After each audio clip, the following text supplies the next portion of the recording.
بسم اللہ الرحمن الرحیم۔ دیکھیے باب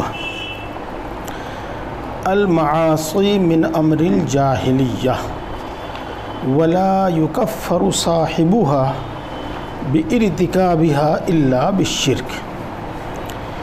اس باب کا ایک ترجمۃ الباب تو یہ ہے، اور دوسرا وَإِن طَائِفَتَانِ مِنَ الْمُؤْمِنِينَ اقْتَتَلُوا فَأَصْلِحُوا بَيْنَهُمَا فَسَمَّاهُمُ الْمُؤْمِنِينَ۔ دوسرا ترجمۃ الباب یہ ہے، اور اس نسخے میں یہ دونوں ایک ہی باب کے تحت ہیں، اور یہ ابو ذر کا نسخہ ہے۔ ابو محمد اسماعیلی کے نسخے میں یہ ایک نہیں بلکہ دو باب ہیں۔ ایک باب المعاصی من امر الجاہلیہ پر ہے، اور دوسرا باب وَإِن طَائِفَتَانِ مِنَ الْمُؤْمِنِينَ اقْتَتَلُوا فَأَصْلِحُوا بَيْنَهُمَا۔ یہاں دو باب ہیں۔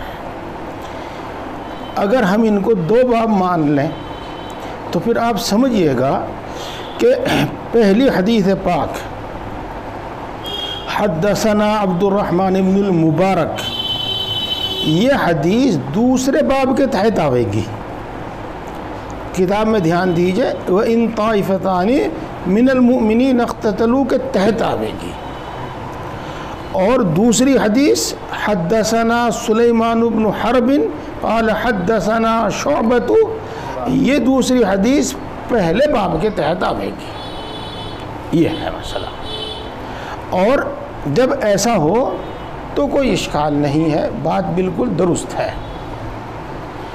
لیکن اگر ان دونوں کو ایک باب تسلیم کیا جاوے جیسا کہ یہاں پر ہے، اس نسخے میں ہے، تو دوسری حدیث پاک حدثنا سلیمان بن حرب اور یہ معرور والی حدیث آنی چاہیے پہلے۔ اس کا تعلق المعاصی من امر الجاہلیہ سے ہے، اور پہلی حدیث پاک جو ابو بکر رضی اللہ تعالیٰ عنہ کی ہے، احنف بن قیس سے روایت ہے، پہلی حدیث پاک یہ آنی چاہیے بعد میں۔ اس کا تعلق دوسرے ترجمۃ الباب وَإِن طَائِفَتَانِ مِنَ الْمُؤْمِنِينَ اقْتَتَلُوا سے ہے۔ تو یہ ترتیب اس طرح ہونی چاہیے، لیکن یہاں پر ترتیب اس کے برعکس ہے جو آپ دیکھ رہے ہیں، یہ ہے۔ پھر ایسا کیوں ہے؟ امام بخاری علیہ رحمت و حسن ترتیب میں سب سے فوقیت لے گئے ہیں، پھر یہاں ایسا کیوں ہوا ہے؟ ہاں تو دیکھو، یہ یا تو ناسخین کی غلطی ہے، لکھنے والوں کی غلطی ہے، اور یہاں پر لکھنے میں ترتیب بدل گئی، اور بس ایک بار جس طرح ہو گیا اسی طرح ہوتا چلا آیا۔ تم نے سنا ہوگا بھائی پیچھے سے یوں ہوتی آوے، یہ ہے۔ اور رہی بات اس کی کوئی وجہ تلاش کرنے کی، تو دیکھو علماء کو اللہ تبارک و تعالیٰ علم دیتا ہے، عقل اور دماغ دیتا ہے، تو کوئی نہ کوئی وجہ اس کی تلاش کر ہی لیتے ہیں۔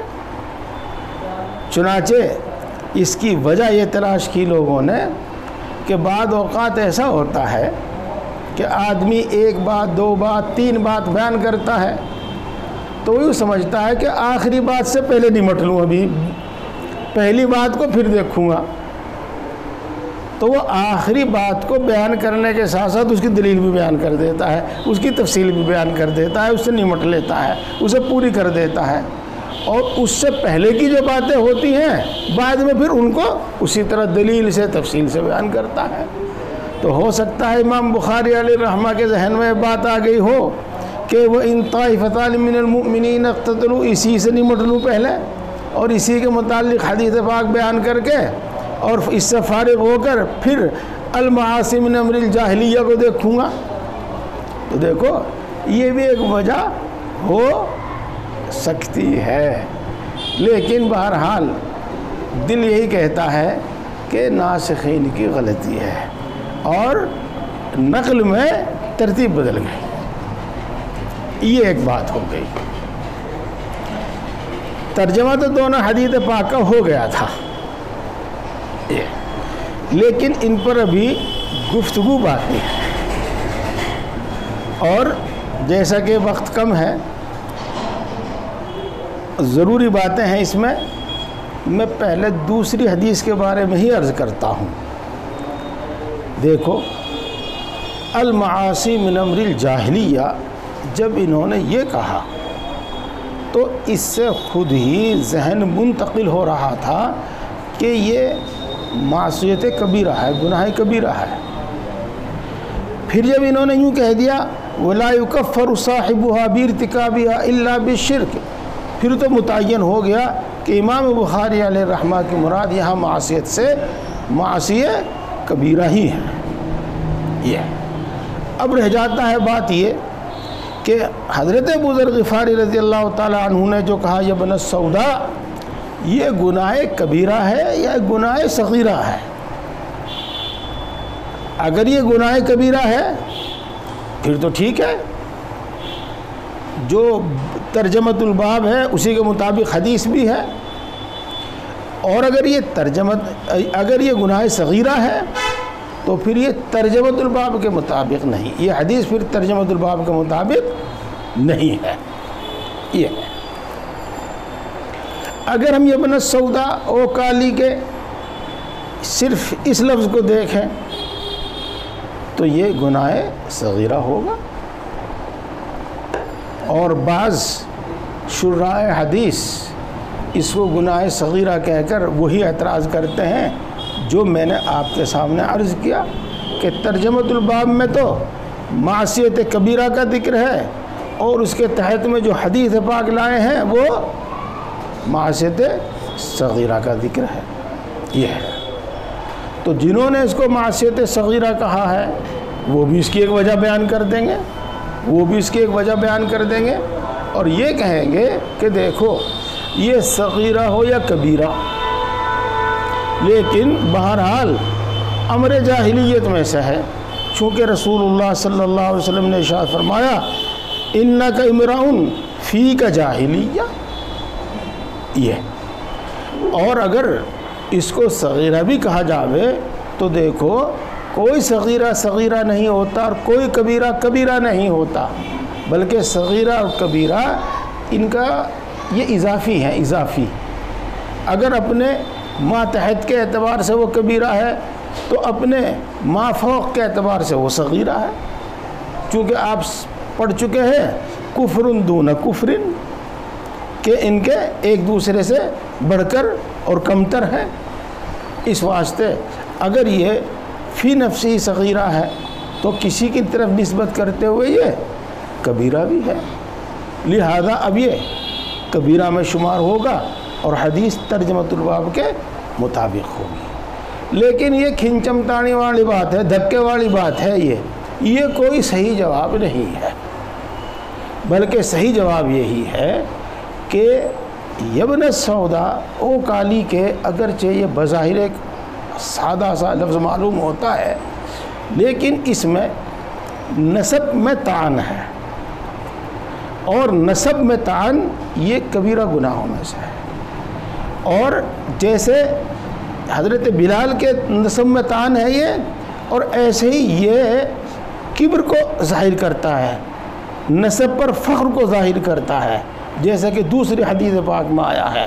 اور نسب پر حسب پر فخر کرنا یہ کبیرہ گناہ ہے. اس واسطے یہ صغیرہ نہیں ہے بلکہ یہ کبیرہ ہی ہے. چاہے یہ دوسرے کو نسب میں طعن کرنا ہو اور اس کو حقیر اور ذلیل سمجھنا ہو، اس کو برے لقب سے پکارنا ہو، برے لقب سے پکارنا کہیں تب یہ کبیرہ ہے. وَلَا تَلْمِزُوا أَنفُسَكُمْ وَلَا تَنَابَزُوا بِالْأَلْقَابِ. اور اگر یہ نسب میں طعن ہے تب یہ کبیرہ ہے، اور اگر یہ توہین اور تحقیر کے مخاطب کی توہین اور تحقیر کے واسطے ہے تب یہ کبیرہ ہے. بہرحال یہ کبیرہ ہے۔ اس واسطے یہ ترجمۃ الباب کے مطابق ہے حدیث پاک، اس پر کوئی سوال نہیں ہے۔ یہ ایک بات ہو گئی۔ اب اس کے بعد میں ایک دوسری طرف آپ کی توجہ مبذول کرانا چاہتا ہوں۔ اس حدیث پاک میں تو نہیں ہے، دوسری حدیث پاک میں اس کی تفصیل آئی ہے، جیسا کہ میں نے آپ کو حدیث پاک سنائی تھی کہ جب رسول اللہ صلی اللہ علیہ وسلم نے ناراضگی کا اظہار فرمایا اور یہاں یہ تک فرما دیا کہ ابو ذر میرا گمان نہیں تھا کہ یہ جاہلیت کا تکبر تمہارے اندر ابھی تک موجود ہے، یہ تو حضرت ابو ذر غفاری رضی اللہ تعالیٰ عنہ زمین پر لیٹ گئے اور اپنا رخسار مٹی پر رکھ لیا اور قسم کھائی کہ جب تک بلال اپنا قدم میرے رخسار پر نہیں رکھیں گے میں نہیں اٹھوں گا اور اپنا رخسار زمین سے نہیں اٹھاؤں گا۔ اس پر حضرت بلال رضی اللہ تعالیٰ عنہ نے ان کی قسم کا لحاظ کرتے ہوئے حضرت ابو ذر غفاری رضی اللہ تعالیٰ عنہ کے چہرے پر رخسار پر قدم رکھا۔ اس کے بعد حضرت ابو ذر غفاری رضی اللہ تعالیٰ عنہ اٹھے۔ یہ ہے تو میں یہ عرض کرنا چاہتا ہوں کہ صحابہ کرام رضوان اللہ تعالیٰ علیہ مجمعین انسان تھے اور انبیاء کی طرح معصوم نہیں تھے، اور ہم دیکھتے ہیں کہ واقعی ان سے کبائر صادر ہوئے ہیں، جیسا کہ یہاں پر ہم نے خود اس کو ثابت کیا کہ کبیرہ ہے، ان سے کبائر صادر ہوئے ہیں، لیکن جیسا کہ بشری تقاضے سے ان سے گناہ صادر ہوتا تھا، ان کے اندر ایک دوسری جو صفت تھی فوراً توبہ کرنا، اور ایسی توبہ کرنا کہ پورے علاقے کے لیے کافی ہو جاوے، پورے علاقے کی مغفرت کے واسطے کافی ہو جاوے۔ تو ان کی یہ عادت تھی ساتھ ساتھ۔ چنانچہ اس سے بڑی اور کیا بات ہو سکتی ہے کہ حضرت ابو ذر غفاری رضی اللہ تعالیٰ عنہ نے فوراً توبہ کی، اور اس سے ان کا قلب اتنا منفعل ہوا، اتنا متاثر ہوا کہ جو آخری حرکت ہو سکتی تھی، آخری تلافی ہو سکتی تھی کہ اپنا رخسار زمین پر رکھنا اور ابو ہریرہ کا قدم دوسرے رخسار پر رکھوانا، اور اس سے بڑی تلافی اور کیا ہو سکتی تھی؟ کوئی صورت نہیں تھی اس کی۔ یہ ہے تو یہ عرض کرنا تھا کہ کبیرہ گناہ ان سے صادر ہو جاتا تھا، ہوا ہے، لیکن ان کے اندر جو ایک دوسری صفت تھی توبہ کی استغفار کی، کہ وہ دوسرے انسانوں میں اس درجے کی نہیں تھی، وہ فوراً اس کی تلافی کرتے تھے۔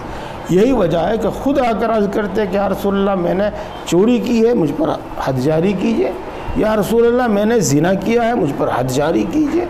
حالانکہ چور کو منع کر رہے ہیں اور زانی کو منع کر رہے ہیں رسول اللہ صلی اللہ علیہ وسلم، شاید تو نے چھویا ہوگا، شاید تو نے بوسہ لیا ہوگا وغیرہ وغیرہ، لیکن وہ کہے جا رہا ہے کہ نہیں مجھے پاک کیجئے۔ تو وہ جو جذبہ توبہ کا تھا وہ دوسروں کے اندر نہیں۔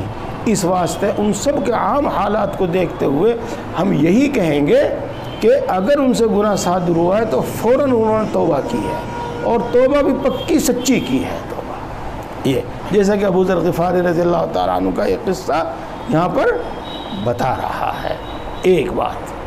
اور دوسری بات آپ ایک اور سمجھیے گا، ابو ذر غفاری رضی اللہ تعالیٰ عنہ کو اس وقت اس موقع پر رسول اللہ صلی اللہ علیہ وسلم نے غلاموں کے مطابق جو نصیحت فرمائی، تو اس نصیحت پر انہوں نے کتنا عمل کیا اور کس خصوصیت کے ساتھ عمل کیا کہ اس زمانے کے لوگ ہی تعجب سے کہتے ہیں کہ تم غلام کے ساتھ کیا برتاؤ کر رہے ہو، بالکل مساویانہ برتاؤ کر رہے ہو۔ یہ تو اس وقت کی جو تعلیم تھی اس پر انہوں نے اتنی شدت کے ساتھ اور اس نے لفظوں پر دھیان رکھ کے پوری طریقے سے عمل کیا۔ یہ ہے وہ شان صحابہ کرام رضوان اللہ تعالیٰ علیہم اجمعین کی۔ یہ ایک بات ہوگی۔ اب آپ دو باتیں اور سنیے گا، اور سننے کی باتیں یہ بھی ہیں، یہ ہی نہیں ہے تو میں نہیں کہوں گا، لیکن یہ بھی ہیں، بلکہ ان احادیث کا منشا و مقصد وہی ہے، منشا و مقصد یہی ہے۔ آدمی اگر اپنے اندر کوئی خلق رذیل بری عادت محسوس کرے تو فوراً اس کی تلافی میں لگ جاوے، اور عموماً اس کا الٹا کیا جاتا ہے، عموماً علاج اس کا الٹا کیا جاتا ہے۔ یہ کاغذ جیسے اگر ایسے موڑ دیا جاوے تو وہ ایسے ہی مڑا رہے گا، اب اس کو جانب مخالف میں اگر موڑا جاوے تو یہ سیدھا ہو جاوے گا۔ یہ تو جیسا کہ رسول اللہ صلی اللہ علیہ وسلم کے تشخیص فرما دینے سے یہ معلوم ہوا کہ کبر کی علامت ہے، دوسرے کی تحقیر کرنا، دوسرے کے نسب میں تعین کرنا، اپنے خود نسب پر فخر کرنا، یہ کبر کی علامت ہے۔ تو اس کی ضد پر عمل کیا حضرت ابو ذر غفاری رضی اللہ تعالیٰ عنہ نے، فوراً عمل کیا کہ اپنے آپ کو جتنا وہ ذلیل کر سکتے تھے اتنا ذلیل کیا، جتنی وہ تواضع و عاجزی اور کبر کے مقابلے میں جتنی وہ کر سکتے تھے وہ اتنا کیا۔ یہ ہے تو اپنے آپ پر آدمی اتنا حسن ظن نہ رکھے کہ اگر سب ٹھیک ہو جائے گا، اور صرف توبہ پر بھی اکتفا نہ کرے بلکہ اس کے علاج کی طرف توجہ دے، اس کا علاج کرے۔ اور اس کا علاج عام طور سے خود سمجھ میں نہیں آتا، خود یا تو آدمی حد سے تجاوز کر بیٹھتا ہے کہ 50 نفلیں پڑھوں گا، 50 روزے رکھوں گا۔ اب 50 نفلیں کب تک پڑھے گا؟ آج ایک گناہ ہوا 50 نفلیں آج پڑھنے کی کہہ دیا، کل گناہ ہوا 50 کو پھر کہہ دیا، پھر پرسوں ہوا پھر 50 کو کہہ دیا، پڑھی جانے کی نہیں۔ 10 روزے رکھوں گا، اب کہاں تک رکھے گا روزے؟ وہ ہو سکے گا نہیں پورا۔ یہ تو اعتدال کے ساتھ جو مرض تجویز ہو، تشخیص ہو، اور پھر اس کا جو علاج تشخیص ہو، یہ تجربہ کار مشائخ ہی کرتے ہیں، اور ان کے بغیر علاج عام طور سے ہوتا نہیں۔ آدمی خود افراط و تفریط میں مبتلا ہو جاتا ہے۔ ایک بات تو یہ ہوگی، اور دوسری بات ایک آپ اور سمجھیے گا، ہاں، اور اس پر دھیان دیجیے گا، سمجھیے گا، نہ سمجھ میں آوے تو غور کیجیے گا، اور اعتراض کرنے میں جلدی نہ کیجیے گا۔ ہاں، انبیاء کرام علیہ السلام سے بھی ہم عام زبان میں ہی کہتے ہیں کہ گناہ ہوئے ہیں۔ مثال کے طور پر وَعَصَىٰ آدَمُ رَبَّهُ فَغَوَىٰ، یہ اسی کو لے لیجیے گا۔ یہ ہوا نہیں، کرایا گیا ہے، ہوا نہیں، کرایا گیا ہے۔ اور اسی طریقے سے اللہ معاف کرے، تعبیر اسی لیے میں نے بتایا تھا کچھ اس طرح کی ہے، اولیاء اللہ سے گناہ ہوتے نہیں، کرائے جاتے ہیں۔ آپ کہیں گے گناہ کیوں کرایا جاتا ہے؟ ہاں، ان کی تربیت کے واسطے، گناہ کر دینے کے بعد، گناہ ہو جانے کے بعد وہ نہیں جانتے کہ ہم سے گناہ کرایا گیا ہے، وہ تو یہ سمجھتے ہیں کہ ہم نے کیا ہے گناہ۔ اس کے بعد ان کے اندر جو انکسار پیدا ہوتا ہے، اس کے بعد جو عزم، جو حزم اور احتیاط پیدا ہوتی ہے، وہ اس کو دوسری شکل نہیں۔ اس کے بعد ان کے اندر جو خوف پیدا ہوتا ہے باری تعالیٰ کا، وہ کسی دوسری چیز سے پیدا نہیں ہوتا، وہ مجاہدات سے پیدا نہیں ہوتا۔ تو عام طور سے وہ متقی حضرات، اتقیاء حضرات جو گناہوں سے بچتے ہیں، اور پھر جب ان سے گناہ ہوتا ہے، چاہے یوں کہہ لیجیے گا کہ کرایا جاتا ہے، اس کے بعد ان کی حالت ہی عجیب ہوتی ہے۔ زندگی بھر کے لیے خوف پیدا ہو جاتا ہے، اور زندگی بھر کے لیے ایک حزم اور احتیاط پیدا ہو جاتی ہے جو اس سے پہلے نہیں تھی۔ جیسا کہ آپ نے حضرت ابو ذر غفاری رضی اللہ تعالیٰ عنہ کا طرز عمل دیکھا کہ غلام کے متعلق ایک ان سے کوتاہی ہوئی تھی، اس کی ایک تلافی تو فوراً کی تھی، اور پھر جو غلاموں کے متعلق حزم و احتیاط پیدا ہوئی تو زندگی بھر اس پر اس طرح عمل کرتے رہے کہ ان کے لباس میں اور ان کے غلام کے لباس میں کوئی فرق نہیں ہوتا تھا۔ یہ دونوں باتیں بھی ملحوظ رہیں، یہ آپ کو کہیں ملنے کی نہیں، ہاں ملیں گی حضرت تھانوی رحمۃ اللہ علیہ کے یہاں کہیں 20-30 وعظ اور خطبات پلٹنے کے بعد مل جائیں گی، کہیں آپ ملیں گے تو وہیں ملیں گی، اور نہیں کہیں ملنے کی، یہ ہے۔ اور اب اس حدیث پاک کو ہم سمجھتے ہیں کہ بس یہیں چھوڑ دیں، بات پوری ہو گئی ہے۔ اب آپ بتائیے گا کیا منٹ باقی ہے، کیا وقت ہوا؟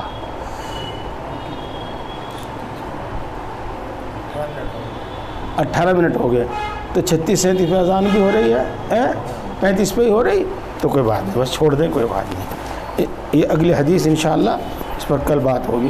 وقت بدل دیجیے گا، سر کا وقت بدلنے کا نہیں ہوا ابھی. اچھا.